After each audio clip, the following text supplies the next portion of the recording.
Ini kita memaksa market mekanisme berjalan dengan menambah likuiditas ke sistem perbankan sehingga dia akan terpaksa menyalurkan kredit. Itu akan mendorong ekonomi lebih cepat. Enggak, saya nggak bilang cowboy. Orang bilang kamu kayak cowboy katanya. Saya kan semua omongan udah dihitung sebetulnya. Kalau mengunjang pun mengunjang positif. Ya gigi 3 lah.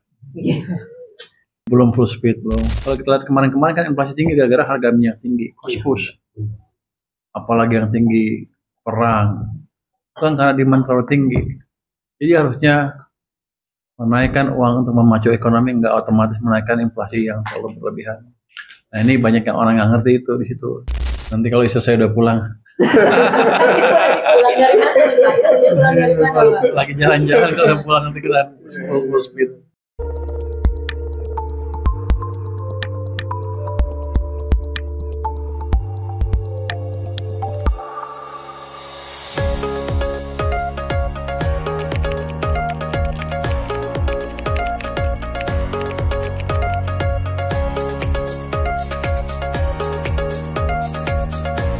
Salah satu alasan utama kenapa ekonomi kita melambat selama setahun terakhir atau lebih, tahun setengah ya, karena emang ekonomi sedang dicekik dalam bentuk likuiditas yang nggak ada di sistem perekonomian. Jadi melambat terus, tumbuh susah banget, seolah mau runtuh, tinggal tunggu hancurnya aja gitu. Jadi ketika saya ambil alih Kementerian Keuangan, saya rubah sedikit dengan injek yang tadi 200 triliun ke sistem perekonomian. Itu sih saya sudah lihat dampaknya langsung. Likuiditas di sistem perbankan sudah bertambah dengan signifikan. Bank-bank kecil yang tadinya kalau bulan sekarang nih, akhir September menuju Oktober nggak bisa dapat likuiditas, sekarang mereka bilang gampang dibanding sebelum-sebelumnya. Artinya dampak pertama dari gelontoran uang tadi sudah mulai dirasakan oleh sistem perbankan. Bunga bank juga mulai turun, deposit turun. Nah, saya yakin juga nanti bunga pinjaman juga turun. Dan nanti kredit juga akan tumbuh.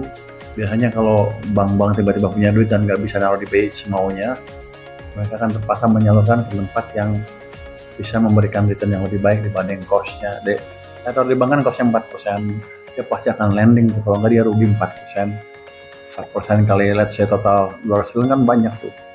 Jadi ini kita memaksa market mekanisme berjalan dengan menambah likuiditas ke sistem perbankan sehingga dia akan terpaksa menyalurkan kredit. Itu akan mendorong ekonomi lebih cepat.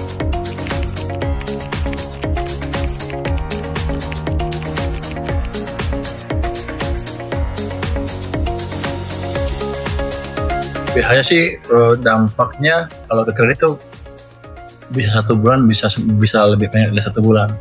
Jadi saya harapkan nanti, saya expect akhir Oktober kita bisa melihat data kredit pertumbuhannya akan lebih tinggi dibanding sebelumnya.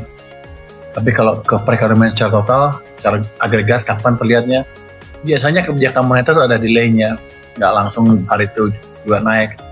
Kalau di Amerika mereka bilang 14 bulan. Kalau di Indonesia saya lihat sih 4 bulan udah bisa kelihatan tuh. Jadi kalau kita lihat harusnya kan bulan ini kan September, Januari kita udah dapat kondisi yang lebih bagus dengan clear. Artinya kita lihat ekonomi jauh lebih cepat dengan. Tapi kalau saya dengan ini aja, dengan seperti ini aja, harusnya sih triwulan keempat tahun ini kita akan lihat pertumbuhan ekonomi yang bagus, lebih bagus dibanding triwulan ketiga. Artinya apa? Kita akan melihat bottoming out dari ekonomi yang melambat di triwulan ketiga nanti, triwulan keempat naik lebih cepat. Jadi nanti kalau data ekonomi triwulan ketiga keluar, jangan kaget kalau akan lebih melambat karena waktu dicekek. Tapi bukan berarti kedepannya jelek karena kita sudah kendurkan dan triwulan keempat harusnya lebih bagus dibanding triwulan ketiga secara amat signifikan. Jadi kalau itu jalan nanti kita akan maintain terus likuiditas yang cukup di perekonomian supaya nanti kalau kreditnya tumbuh kan sektor private juga bergerak. Nanti sambil berjalan kita pastikan program-program pemerintah yang untuk orang miskin, BLT, MBG dan lain-lain berjalan dengan baik. Hingga sambil menunggu ekonominya recover, yang bawah masih bisa hidup dengan baik. Jadi stabilitas masih akan dijaga. Dan setelah itu tahun depan, saya yakin dengan kalau dua-dua mesin jalan, kita fiskal sama moneter ya tadi ya. Moneter tuh saya artikan swasta, fiskal itu pemerintah. Ya tumbuh 6% nggak susah-susah amat. Tapi mungkin baru semester kedua kita lihat 6%.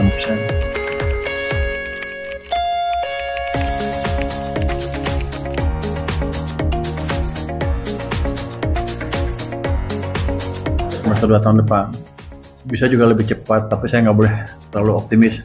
Yang penting sekarang kita ngelihat pembalikan arah ekonomi yang kemungkinan akan terjadi atau terlihat di data bulan keempat tahun ini.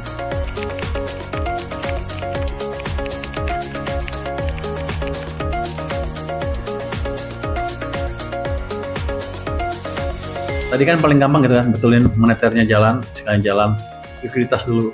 Setelah itu kami akan perbaiki juga ekonomi investasi dengan cara saya akan buka tim di bottlenecking, di mana semua pengusaha bisa ngadu ke saya akan dapat setiap Senin mungkin 7 sampai 8 kasus, saya beresin semuanya sehingga hambatan di investasi bisa kita halangkan dengan cepat. Tiap minggu rencananya. Ini lagi dibuat ininya kan, kepres lagi dibuat.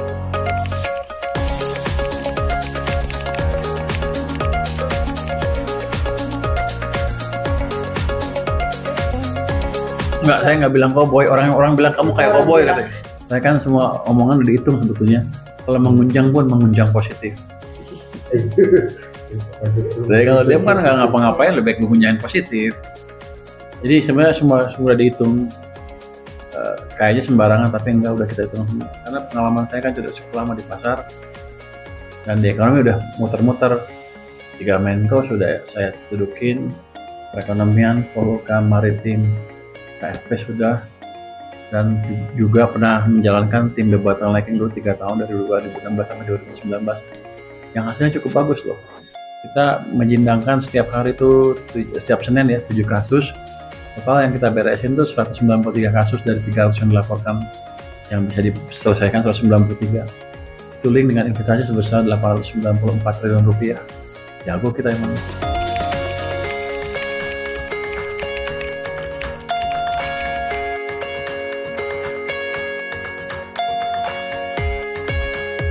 Ya gigi 3 lah. Belum full speed, belum. Nanti kalau istri saya udah pulang. Pulang dari mana nih Pak? Istrinya pulang dari mana Pak? Lagi jalan-jalan kalau udah pulang nanti kita full speed. Penting karena kalau nggak ada istri saya nggak bisa tidur.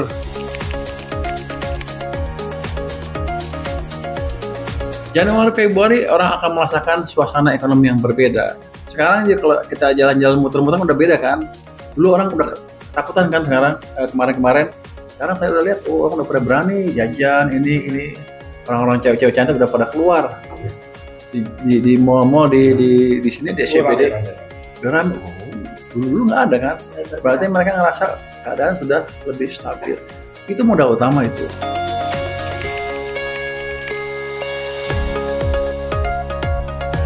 Saya monitor aja ini kemana, tapi pada dasarnya itu suka-suka banknya mau pakai disalurkan kemana, kredit mana, itu kita serahkan ke banknya. Karena kita memaksa mereka menggunakan kecerdasan mereka yang ada untuk menyalurkan ke tempat yang paling optimal menurut mereka. Mereka pasti lebih jago daripada saya untuk menempatkan dana itu. Karena mereka kan kerjanya itu, dan mereka karirnya di situ. Kalau saya kan jauh di atas, jadi harusnya lebih efektif. Yang saya lihat adalah mulai mengalir apa enggak kredit ya. Dan yang pertama dan kedua, jangan sampai mereka beli dolar.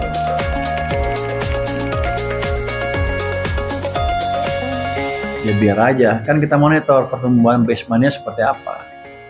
Kita nggak bodoh-bodoh amat, malah pintar sedikit. Kalau kita lihat ya, kita akan monitor base money seperti apa, cuma datangnya keluarnya agak telat kan. Kemarin kan 0 pertumbuhannya ya, 0 tuh hampir mati loh ekonominya, berhenti lah.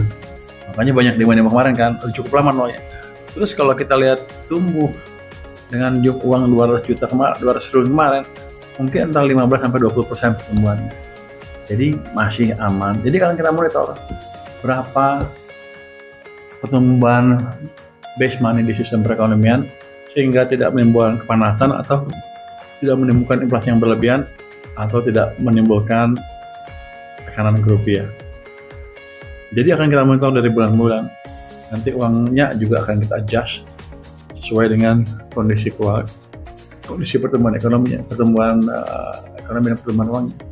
Jadi itu ada ilmunya, nggak sembarangan. Jadi kita monitor dengan hati-hati dari bulan ke bulan. Jadi teman-teman yang ribet bilang, oh nanti kebanyakan likuiditas, ya itu mah pesan sponsor dari bank aja kali. Gitu ya Pak. Supaya uang saya ditarik lagi, supaya mereka bisa main golf lagi. Nggak ada inspirasi. Itu yang saya omongkan adalah basic pengetahuan ekonomi yang harus dimiliki oleh seorang menteri ekonomi. Kalau kita ngomong ilmu ekonomi kan bukan hal yang aneh. Cuman anda nggak ngerti aja, dikebulin terus kali dulu. Jadi yang saya omongin adalah basic economic knowledge sebetulnya.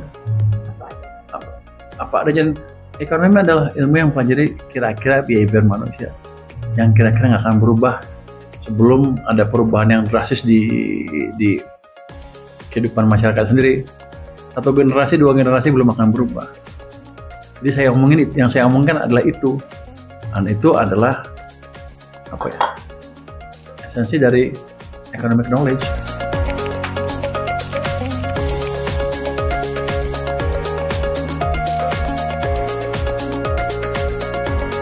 Orang pikir kalau ekonomi tumbuh langsung inflasi tinggi.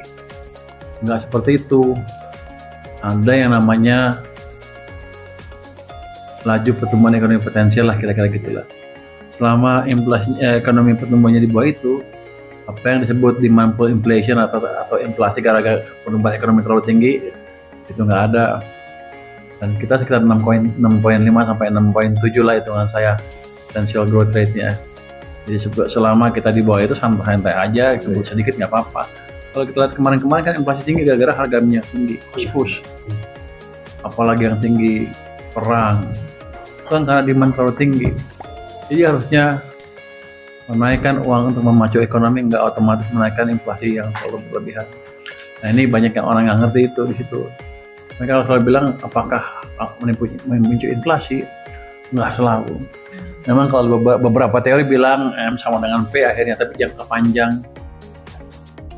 Nah ini ada teori juga kalau itu melebihi laju pertumbuhan ekonomi potensial. Kalau nggak kita nggak boleh tumbuh dong.